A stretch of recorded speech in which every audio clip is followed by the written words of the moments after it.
Hello my dear friends, once again most welcome everyone. एक बार फिर से आप सभी लोगों का आज के हमारे इस डेली करंट अफेयर सेशन में स्वागत है डियर। आज हम डिस्कस करने वाले हैं 7 फरवरी 2022 के करंट अफेयर के बारे में। ठीक है, तो चलिए आइए शुरू करते हैं हमारा आज का करंट अफेयर डियर। और जितने भी आपके दोस्त हैं सारे लोगों को एक बार शेयर कर दीजिएगा सेशन को लाइक कर दीजिएगा। ठीक है, आइए बढ़ते हैं अपने करंट अफेयर के सेशन की तरफ। चलिए, और याद रखिएगा डियर, रिजल्ट पे ध्यान देकर काम करोगे तो काम नहीं बनेगा, क्योंकि काम तब बनता है जब आप अपने हर उस कदम पर ध्यान दोगे जो आप उस रिजल्ट को पाने के लिए अचीव करते हो।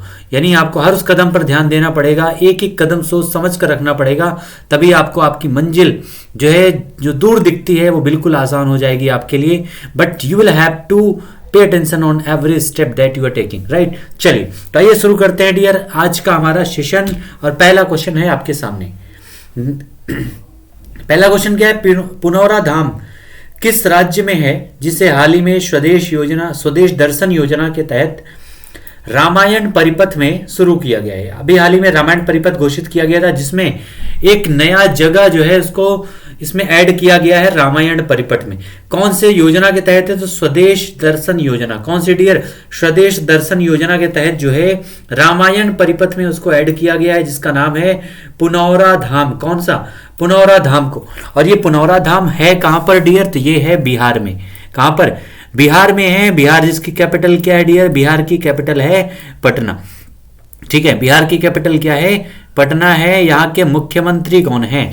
बिहार के मुख्यमंत्री कौन है? तो नीतीश कुमार यहाँ के मुख्यमंत्री हैं। पटना इसकी कैपिटल है।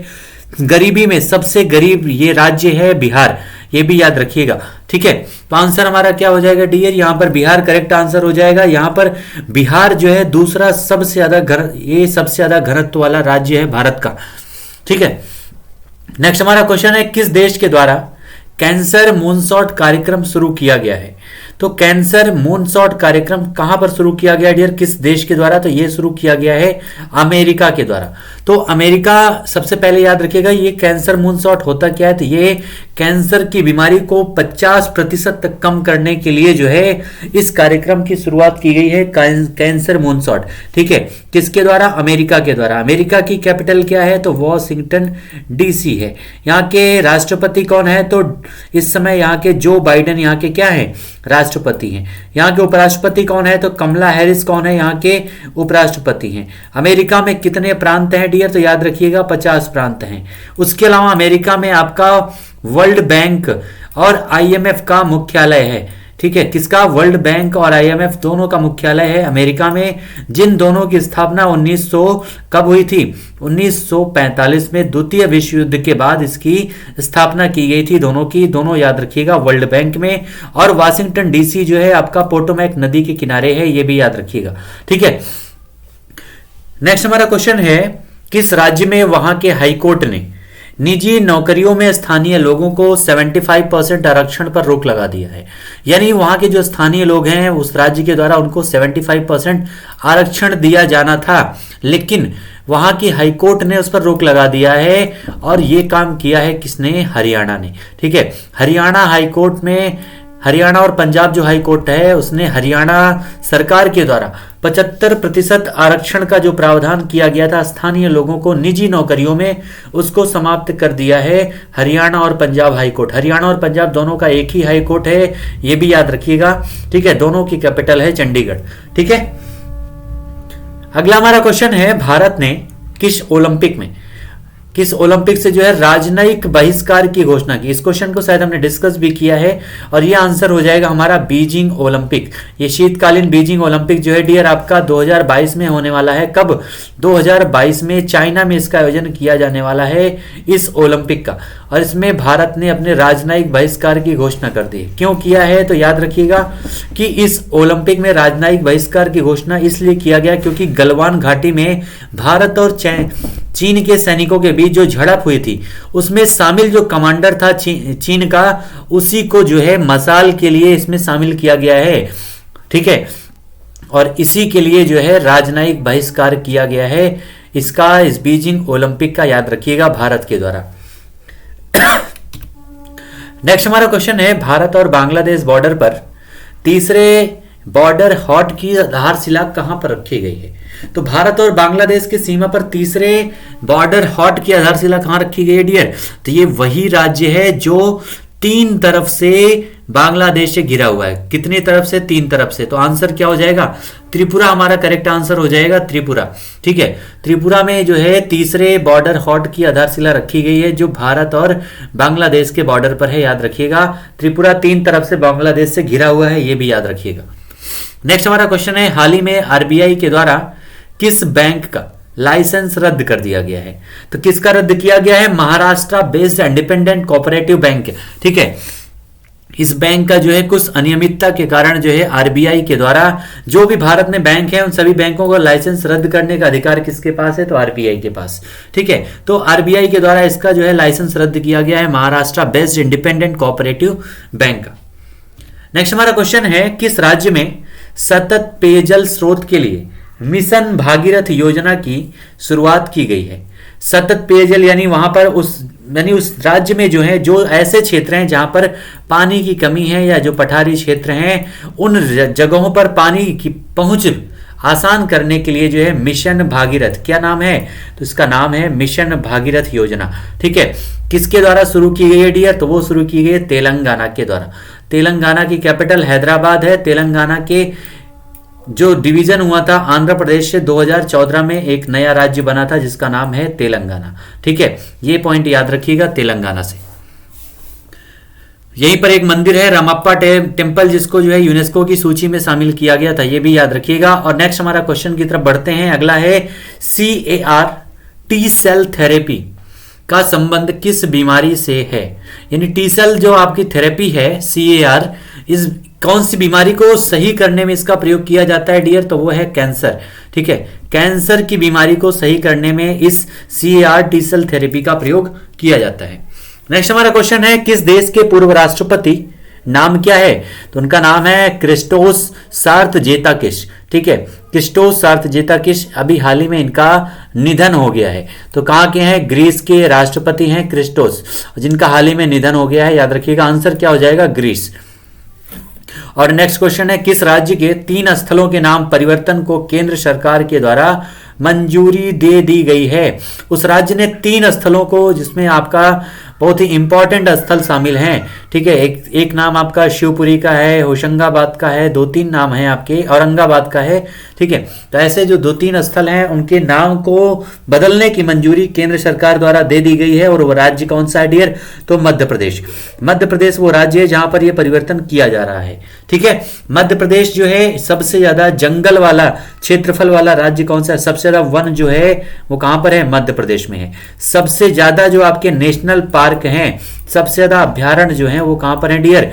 वो मध्य प्रदेश में है, याद रखिएगा। मध्य प्रदेश के मुख्यमंत्री का नाम क्या है? तो शिवराज सिंह चौहान। ठीक है, और उसके अलावा राज्यपाल कौन है? छगन भाई पटेल यहाँ के राज्यपाल हैं। भोपाल यहाँ की कैपिटल है। उसके अलावा इंदौर जो है मध्य प्रदेश का ऐसा सिटी है जिसे लगातार 5वीं बार सबसे स्वच्छ सिटी घोषित किया गया है। मध्य प्रदेश में उज्जैन एक जगह है जहां पर कुंभ मेले का भी आयोजन किया जाता है, वो भी याद रखिएगा। महाकाल की नगरी के नाम से उसको जानते हैं, इस उज्जैन की नगरी को। ठीक है, और यहीं पर मध्य प्रदेश में कई सारे पाषाण कालीन स्थल भी हैं, ये भी याद रखिएगा।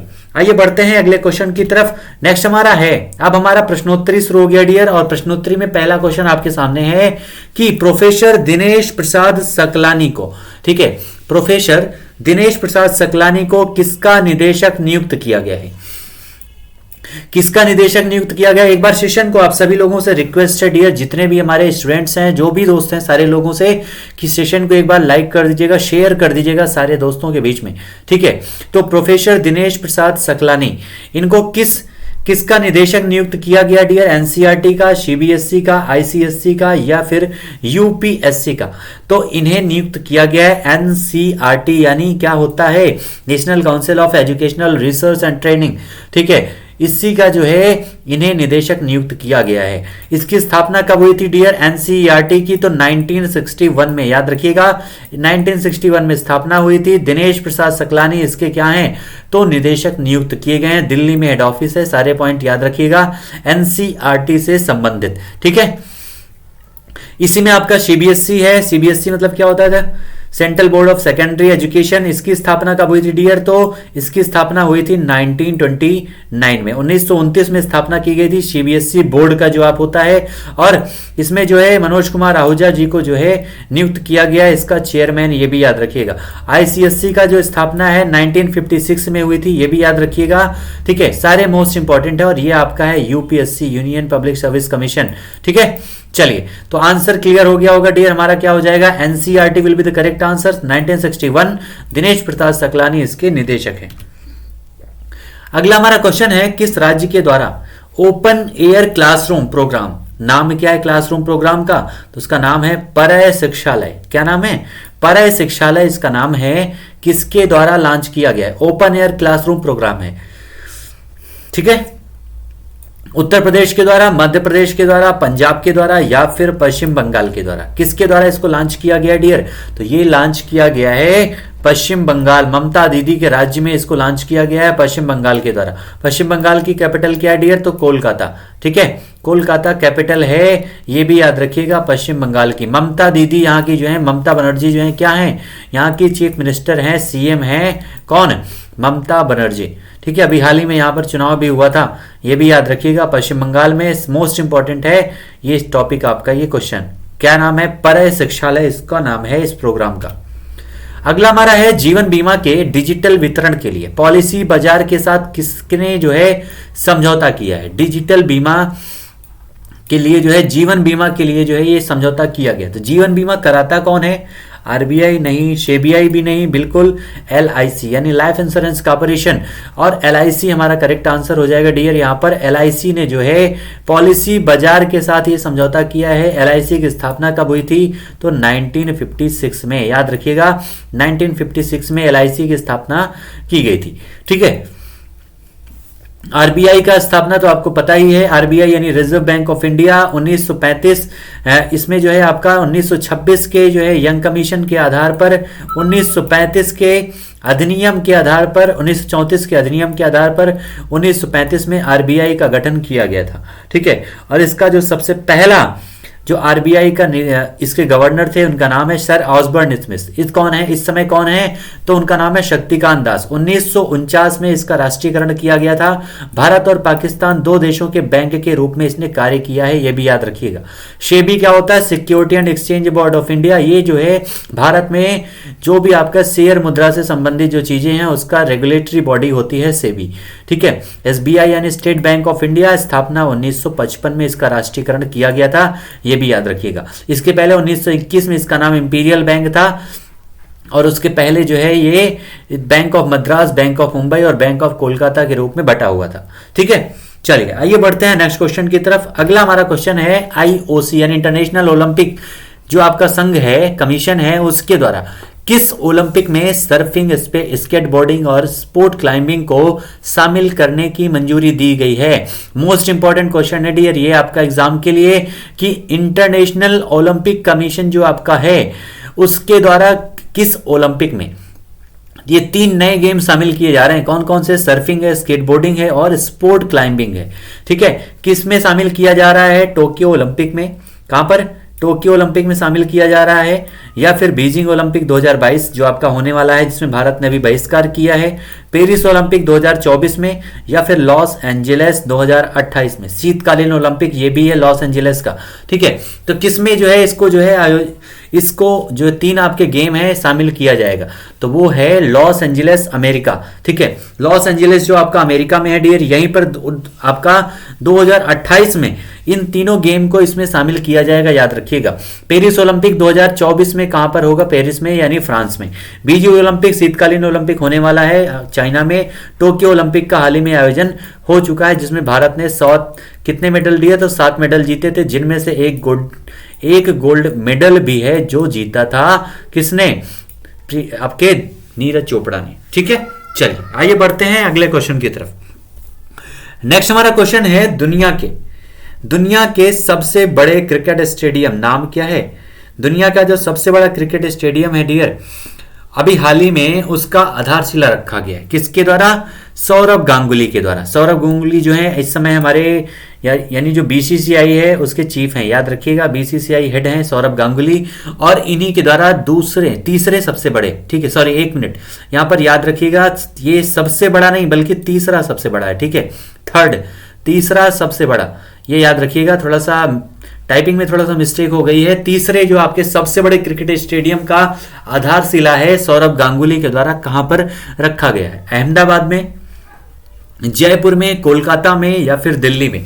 तो याद रखिएगा, आपको हम बताना चाहेंगे सबसे पहले अहमदाबाद में दुनिया का सबसे बड़ा जो है स्टेडियम है नंबर 1 पर, ठीक है, नरेंद्र मोदी स्टेडियम उसका नाम है, मोटेरा स्टेडियम भी कहते हैं, और दुनिया का सबसे बड़ा स्टेडियम है अहमदाबाद में है, ये याद रखिएगा।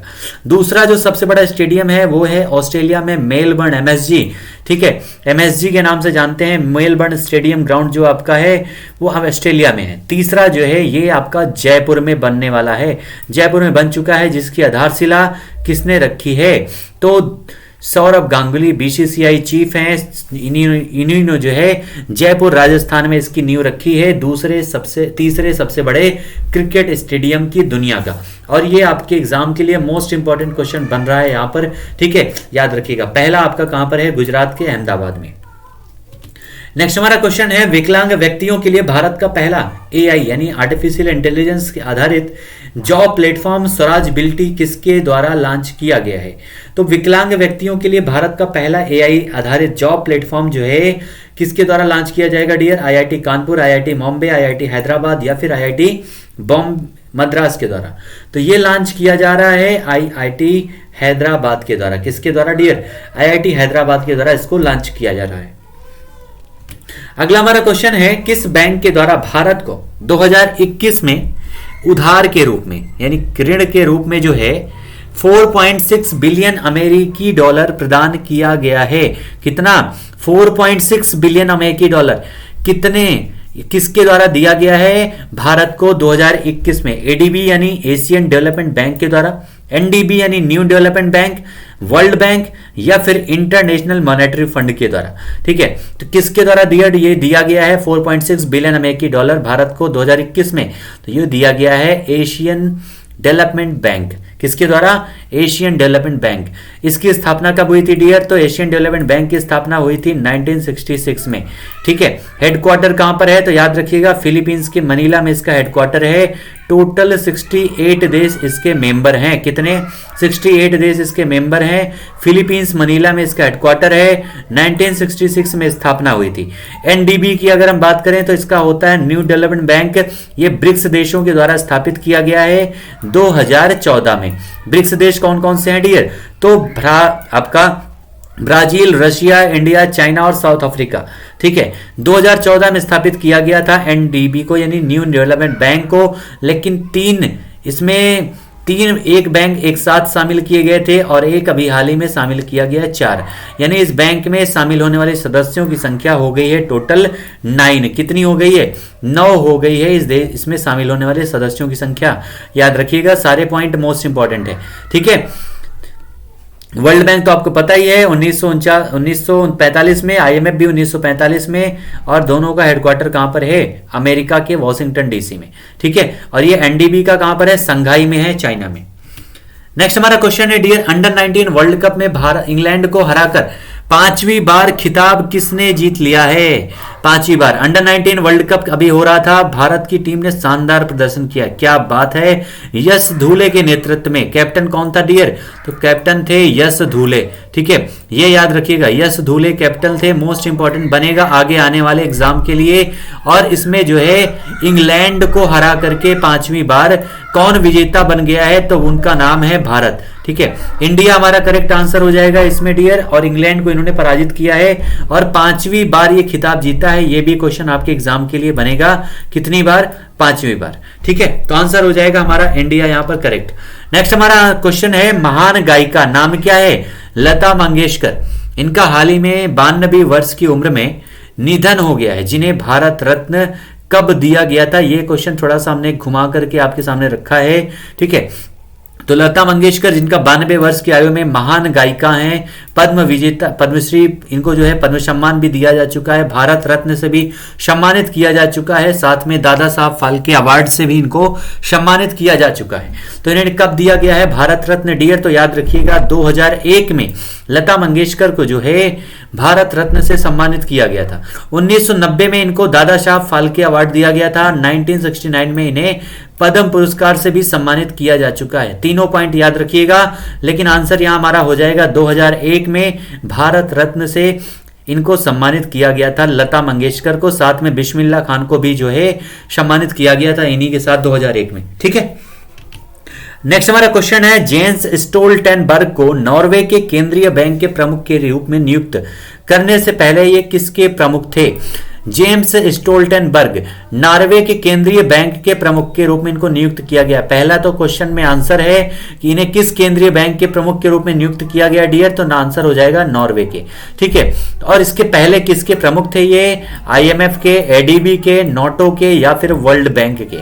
तो याद रखिएगा इसके पहले ये नाटो यानी नॉर्थ अटलांटिक ट्रीटी ऑर्गेनाइजेशन, जिसकी हेडक्वार्टर है ब्रुसेल्स यानी बेल्जियम में। ठीक है, वहीं पर इसका मुख्यालय है और वहीं पर इसके पहले ये प्रमुख के रूप में कार्य कर चुके हैं जेन्स स्टोल्टेनबर्ग। ठीक है, तो आंसर हमारा हो जाएगा डियर नाटो। 30 देश इसमें शामिल हैं नाटो में, जो इस समय युद्ध करने के लिए तत्पर हैं रशिया से। याद रखिएगा अभी भूमध्य सागर में इन्होंने अब युद्ध अभ्यास भी किया था। ये सारे हमारे आज के क्वेश्चन थे डियर, और जितने भी दोस्त हमारे साथ जुड़े हुए थे मोस्ट वेलकम एवरीवन। और एक बार सेशन को आप लोग शेयर कर दीजिएगा अपने सारे दोस्तों के बीच में, ऐसा हम आपसे उम्मीद करते हैं। ठीक है, चलिए मिलते हैं डियर फिर से अगले सेशन में। तब तक आप सभी लोग एंजॉय कीजिए, पढ़ाई करते रहिए मस्ती के साथ। फिर से मिलते हैं अगले सेशन में। ठीक है, thank you so much all my dear students.